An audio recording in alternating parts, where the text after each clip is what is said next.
Hello and welcome back to the inspiring channel where Kunle ministers spiritual edification and personal development. If you're joining us for the first time, take the next few seconds to click the subscribe and notification buttons so you can catch up with the others on the latest and on future updates. And really, clicking these buttons would of course not cost you any charges nor interrupt your video, so please do that and stay tuned as we get into the content for today.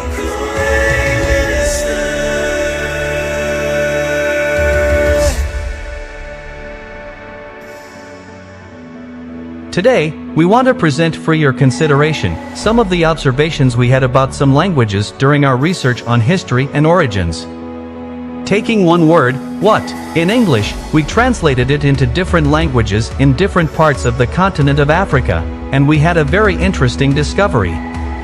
See some of the translations below.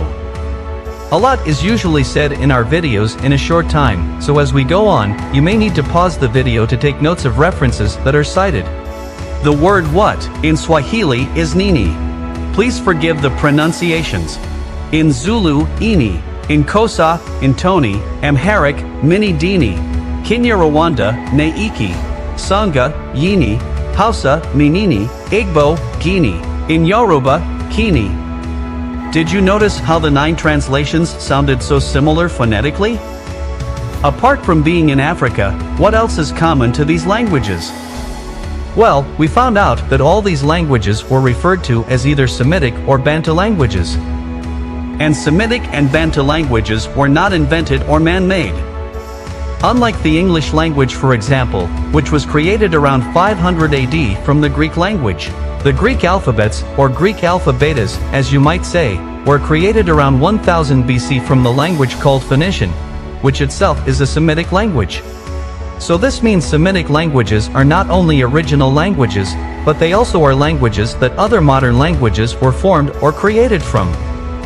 Now the word Semitic or Shemitic is from the name Shem, a son of Noah, who along with the other sons, Ham and Japheth, were the only men that were left alive on earth after the flood, which took place in about 2400 BCE. Now, if Semitic languages were spoken in the time of Shem, then these languages must have been the languages that Noah spoke, or perhaps Adam himself. Noting also that Shem was several years before the Tower of Babel, or Babylon, which was built by Nimrod, who was a son of Cush, the son of Ham, the brother of Shem.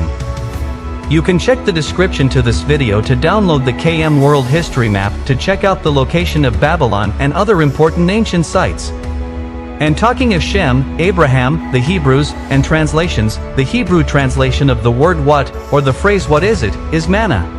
And this was the reaction of the Israelites when they saw the miraculous meal that Yahweh provided for them in the wilderness, because they did not know what it was. So they said manna, that is to say, what is it? Could it be that the reason why the translations for the word what is very similar in these languages be that their forefathers all ate the miraculous meal called manna, nini, mini dini, and so on? If this is so, where then is the wilderness that the Israelites journeyed through?